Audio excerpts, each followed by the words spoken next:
Hello, this is Christian. In this video, we'll be talking about the do-while loop in PHP. So here are the objectives. First, we'll look at the characteristics of the do-while loop, then the syntax, and then we'll look at the flowchart, and finally we'll do some coding demo. So the do-while loop is what's called a bottom test or bottom controlled or the post-test loop. As you can see on the flowchart on the right side, the condition is tested at the bottom of the loop. Is below the body. So it's the opposite of the while loop. So again, it's a bottom control loop.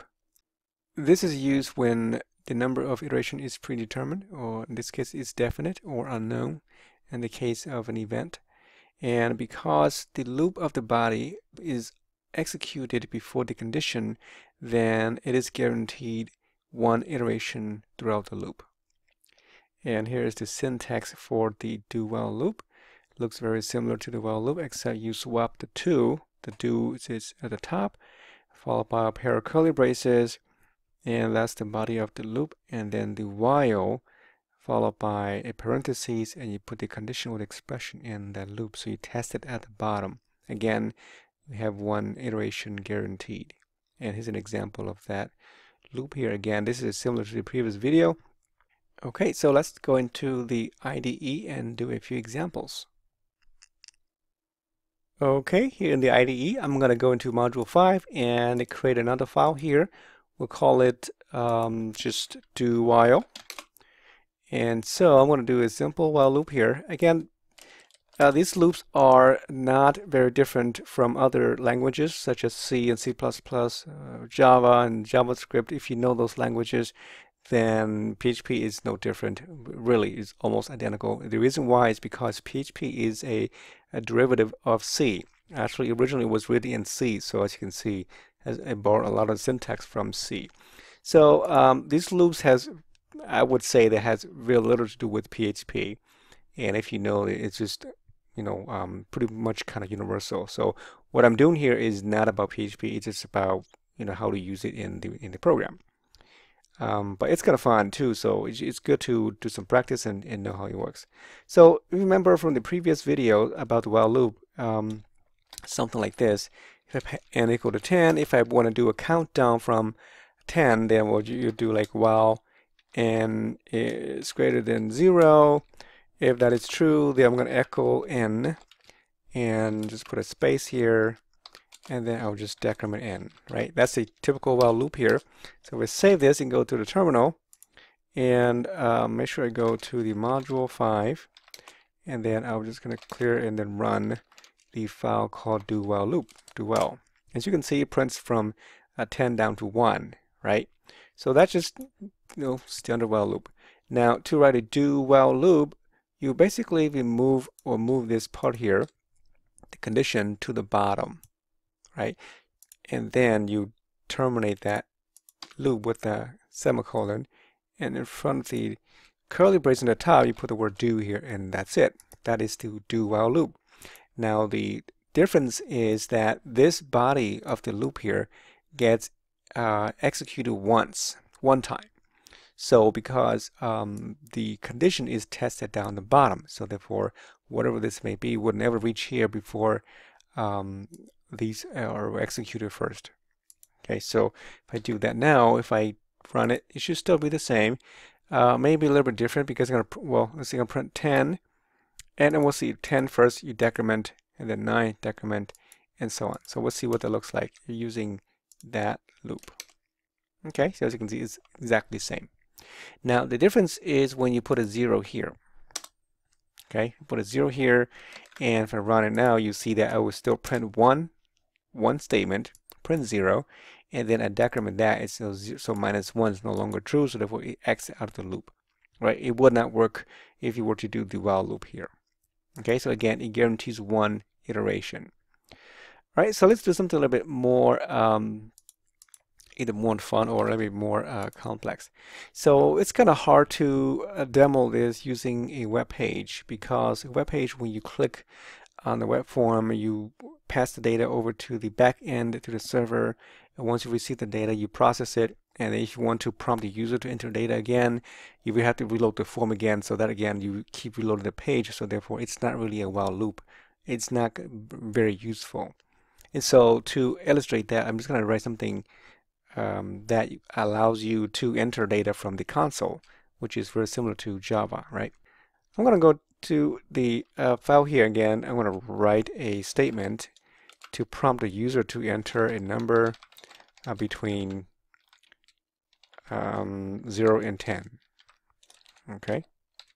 And we'll just say that the rule is that the number that you enter and the random number cannot be further than 2 apart. Okay, so I guess when you subtract the number from the other one, you should be not like, so when you subtract the difference, so when you take the difference shouldn't be more than 2. And I'm going to say echo here, put the bracket here to input the data, and I'm going to read that into a variable called n. And to read that, basically just get the fgets to read a data from the standard input, stdin. As you can see, it's very much like Java and C. And you want to wrap this with a trim function because you want to remove any of the carriage returns. Otherwise, it may not work properly. And then I'm going to do an R to get a random number between 0 and 10 as well. And then we'll use the while loop first. So the while loop will say if the absolute value of R minus n is greater than, or you can say not equal to 1, and then we'll not it, right?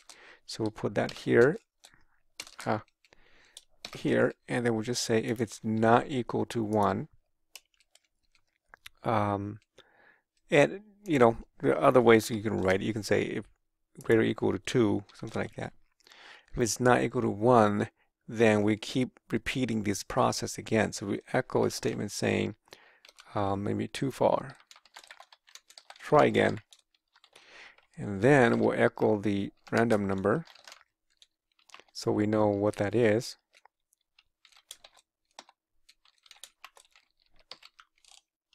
So you can tell the difference. And then I'm going to do that statements again. The bracket. So enter another number again, and then basically you repeat this process again, right? Copy this, put it here, and until the difference is, you know, equal or less than 2, then we're done. Or I should say less than 1, equal to 1, exactly 1. We can make it 2 if you want, only 2 apart, doesn't matter. So save this and load the terminal, and now I'm gonna go to module 5.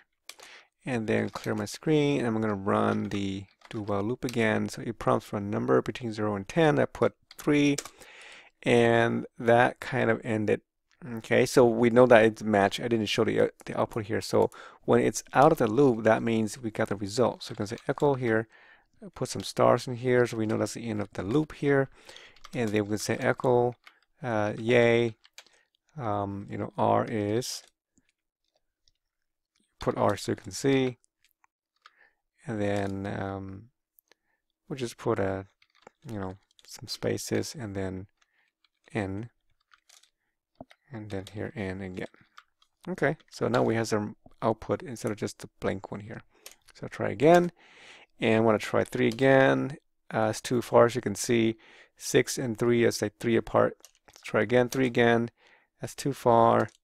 And then until we find something that is close to less than 2. So you can see 5 and 2, the difference is just 3, so we found it.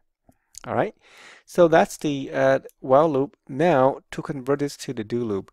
And what is the reason of this? Well, the reason is, as you can see, I'm repeating this process here again in here, right?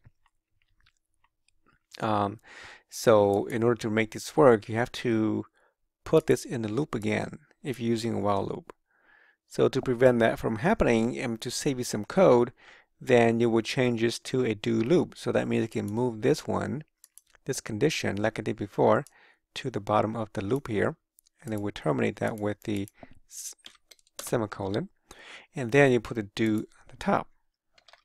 Okay, so now the only thing is that this one says too far. So you have to do something about that. But really, this part here is exactly the same as this, right? So initially you can say enter this number. So I can copy this, and I'll comment these out for now and replace it right in here. So just one time. And this part is you need to test that inside the loop if you are interested in displaying the information. So you can say something like, you know, so you kind of have to do this again if you want to display that. Otherwise, if I just ignore that, then you know I'm pretty much done. But let's just say I do want to put that here. Okay, I want to display that, so I can do something like that, and I can say if. So this part is only important if you want to display this data. Otherwise, you don't really need it. Okay, so one more, I think. All right. So now save this and go to the terminal and run it again.